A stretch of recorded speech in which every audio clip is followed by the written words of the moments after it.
Yo, shalom. So check this out, it's your brother Zamar.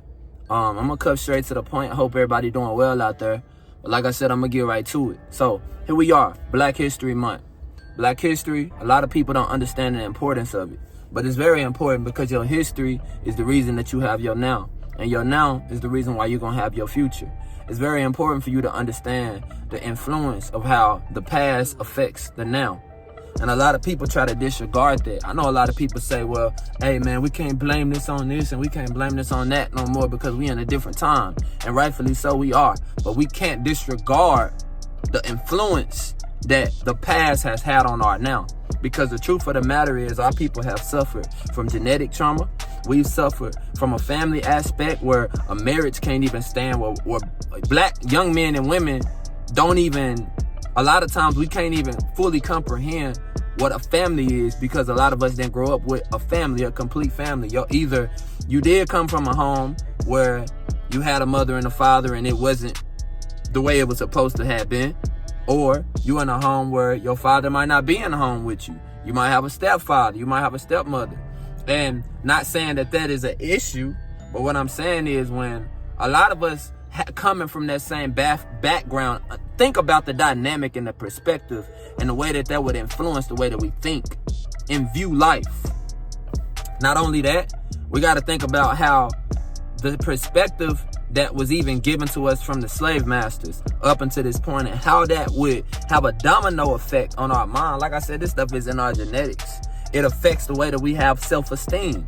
A lot of us we don't even like the color that we are. We don't like the greater hair that we have. We don't like the fact that we have kinky hair as a people. Don't like that we have bigger lips. You know what I'm saying? I understand that these things were admired in ancient times. But as a young black man, understanding a depth in the importance of history to a certain level, because it's a lot of things that I'm still learning even as an individual. But understanding what I do know, it fires me up and it upsets me sometimes. And it's frustrating because even as a young black man, I think about in society, the perspective, the standard, and the narrative that is given to young black men.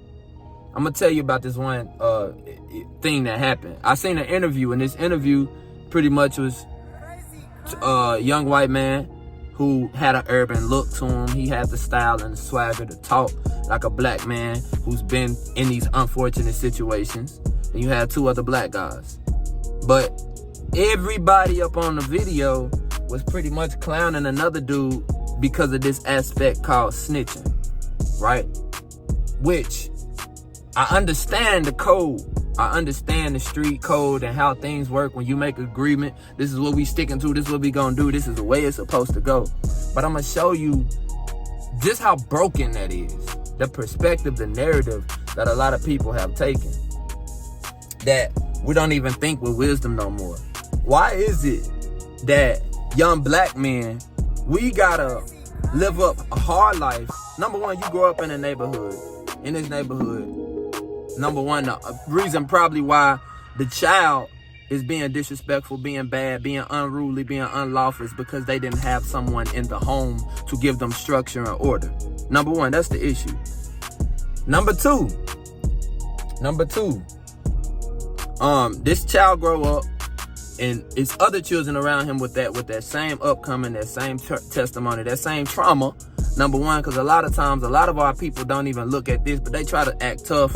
They try to act hard, but really you just act in the way that you act because you just traumatized.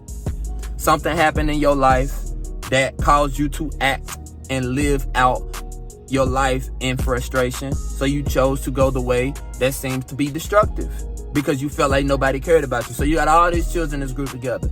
Then you get this one young man who come from the same background, but he has a more positive perspective on life. His positive perspective on life causes him to act different, causes him to want to do well in school, causes him to want to make good grades, causes him to want to be respectful, causes him to listen to his intuition when his intuition is telling him, don't do that. Don't go mess up like the rest of them messing up. But then he gets ridiculed because he chooses not to live like the rest of them. Look at the problem in that. Meanwhile, he chooses to follow the group. Now, the group, freshly coming out of high school, everybody going to jail, somebody dead, somebody, you know what I'm saying, they getting out of jail late part of their life, whatever. It could be anything. You know what I'm saying? Unfortunate situations happen. Somebody gets shot. They're in a crippled situation where they can't do a lot for themselves. They can't take care of themselves. They gotta have somebody there with them. Meanwhile, you got the young white man in his life. Everybody's giving him a high perspective, a high standard, a high view. He thinks well of himself. He has confidence in who he is, and he goes to school. He pays attention. He learns. He listens. He's got probably 6 figures about time he hit 30, versus a young black man. The only way he probably gonna see 6 figures most likely is if he doing something that he don't got no business doing. A lot of times. Not saying that because we do have black successful people out there. Shout out to y'all who have made it somewhere in your life. But I'm just saying, it's this narrative and this perspective that's put on us where we gotta be this hard, tough guy all the time. But that gotta stop. That gotta stop right now. Like literally, right now, they gotta stop. You gotta make it up in your mind that this is not the way that I'm choosing to live. This is not the way that I'm choosing to think. This is not the way. Because the thing is, we got this self-hatred. Because we don't have confidence as a person, the only way we gain confidence is putting down one another. Right? But that gotta stop. You feel me? Like I said, as a young black man, it's frustrating to look back and to think about, when I look at a lot of my white counterparts from school. A lot of them, you probably see them successful, got money, got businesses, got things going for themselves. The young black man, partying, clubbing, posting up with guns in his pictures, flexing $1,000 that could be in his bank account, which is not a lot of money. You flexing $5,000 in cash, but don't got no money nowhere else, don't got no car they're paid off, don't got no credit, don't got no house, not taking care of your kids, barely want to, you know what I'm saying? Like, it's broken. This broken standard, this broken narrative. When we gonna stop that? When we gonna put away that way of thinking? But anyways, I'm not trying to get up on here and ramble and go on and go on and go on, but black people, we gotta do better. Young black man, we gotta do better. We gotta start thinking greater for ourselves. We gotta think on a level that's past what the world give us. Now, another thing too, have you ever thought about, and I'm gonna cut to my point right here, have you ever thought about why? Why are we in the position that we in? Why are we in the situation that we in as a people? Why? You feel me? I got on that path where I was looking for the answer. Like, why? Why are we like this? Why do I feel like, because I remember them days where I'm struggling. I'm so paranoid that I'm thinking either somebody gonna hurt me, kill me, I'm gonna end up getting locked up, or I'm gonna end up doing that to somebody else. Because that's the perspective that you have to walk with when you live in a certain type of way or you're around a certain type of people. Because the thing is, the truth of the matter is, any creature that's on this earth, if you put them in a tight enough situation where they not eating, they hungry, they starving, they gonna do what they gotta do to eat. So if that means take out somebody, take something from somebody, they gonna do that. So how you think, young black man, why you think you think in the way that you is? Because you lack something. But what you lack is more than money. What you lack is way bigger than a parent, a mother or a father not being in your life. What you lack is way more than an education. Truly and surely what we lack is a power, a source. Because back then, and when I say back then, I'm not talking about America. You feel me? I'm talking way greater than that. Back then, life was way greater than having possessions. You feel me? Life was way greater than having things. Life was way greater than having something, having riches, having wealth. We got to get back to the ancient mind, the ancient way of thinking. The ancient way of thinking, the ancient way that our people thought. You can still be a warrior. You can still be a powerful young man. You can still have might and strength in your hands, because the scriptures rightfully so. That the young man's glory is his strength, and the old man's glory is his wisdom. So we got to return to the ancient past, like the scriptures say. Remember the days and times past. Ask your fathers, and they'll tell you, your elders, and they'll show thee. Consider the times of many generations.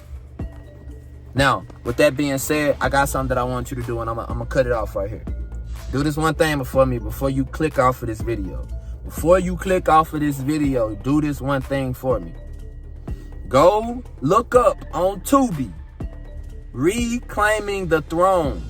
Go look up on Amazon, reclaiming the throne. It's going to be groundbreaking, life-changing information that's going to change your whole perspective and viewpoint as a young black man, as a young black lady, as an elder, as an imam, whoever you may be. It's going to change your whole perspective on life. So with that, I say shalom. Much love to y'all.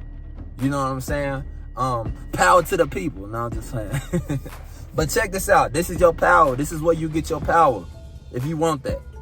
If you want power, if you want to change, if you want to shift and perspective shift, go check out that D28 Productions, Reclaiming the Throne. Much love to y'all. Hallelujah. It's your brother Zamar. Our people, without the knowledge of their past history, origin, and culture, is like a tree without roots. What is the difference between the Negro and every other racial demographic in America, besides the obvious slavery? History, culture, heritage. Like Garvey said, a tree without roots can't stand or produce fruit. It can only die or fall. And these words remind me of the Messiah. Therefore, whosoever heareth these sayings of mine and doeth them, I will liken to him as a wise man who built his house upon a rock. For when the rain descended and the floods came and winds blew and beat upon that house, it fell not, for it was founded upon the rock. And everyone that heareth these sayings of mine and doeth them not should be likened unto a foolish man who built his house upon the sand. And when the rain descended and the floods came and the wind blew that beat upon that house, it fell, and great was the fall of it. A house without a foundation will fall, and a tree without roots will die. And when I came to this realization, it all made sense.